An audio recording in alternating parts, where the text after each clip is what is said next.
रमेश पढ़ाई के सिलसिले में अपने चाचा चाची के साथ ही रहता था। उसकी चाची दिखने में बहुत खूबसूरत थीं। वह हमेशा ही सज संवर कर रहा करती थी। उसके चाचा अपनी पत्नी से बहुत प्यार करते थे। वह छुट्टी वाले दिन उनके साथ रोमांटिक मूवी देखने जाते थे, उन्हें डिनर पर ले जाते थे। देर रात तक दोनों एक दूसरे के साथ खूब ढेर सारा समय बिताया करते थे। दोनों पति पत्नी एक दूसरे के साथ बहुत खुश थे।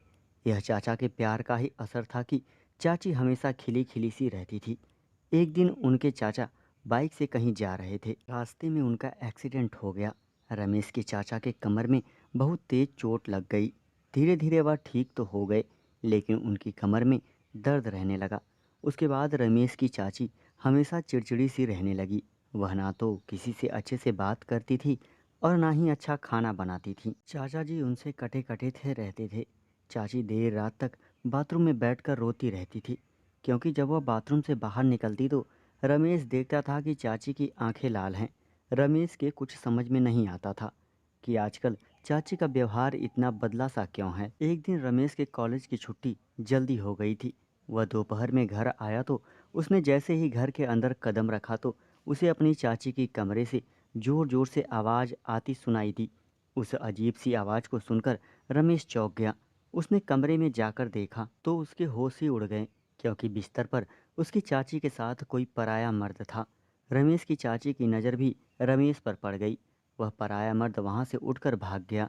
रमेश अपनी चाची की ओर नज़र उठाकर भी नहीं देख पा रहा था। उसकी चाची जल्दी जल्दी अपने कपड़े ठीक करके रमेश के पास आई और कहने लगी, देखो रमेश, अपने चाचा को कुछ मत बताना। रमेश धीरे से बोला, चाची यह सब क्या है? आप ऐसी घटिया हरकत कैसे कर सकती हो? चाची कहने लगी, जब से तुम्हारे चाचा के कमर में दर्द रहने लगा है तब से वह मुझसे दूर दूर रहने लगे हैं। मैं प्यार के लिए तड़प जाती हूँ, इसलिए मुझे मजबूरन यह सब करना पड़ा।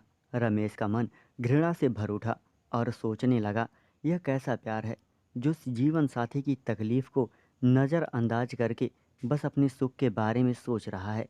वह चुपचाप उठकर वहाँ से चला गया। उसने अपने चाचा को सारी बातें बता दी। उसके चाचा को यह जानकर गहरा सदमा लगा। वह अपनी पत्नी से बहुत प्यार करते थे। उन्होंने कभी सोचा भी नहीं था कि मुश्किल समय में उनकी पत्नी उनके साथ ऐसा करेगी। कमर का दर्द एक ना एक दिन तो ठीक हो ही जाता, लेकिन जो भरोसा टूट गया था वह भरोसा और प्यार कभी वापस लौट कर नहीं आने वाला था। उन्होंने बदनामी के डर से अपनी पत्नी को तलाक तो नहीं दिया, लेकिन अब दोनों पति पत्नी एक साथ रहते हुए भी नदी के दो किनारों की तरह थे, जो साथ तो चले रहते थे लेकिन कभी एक दूसरे से मिल नहीं सकते थे। दोस्तों, चैनल को सब्सक्राइब करें और हिलाते रहें। Thank you.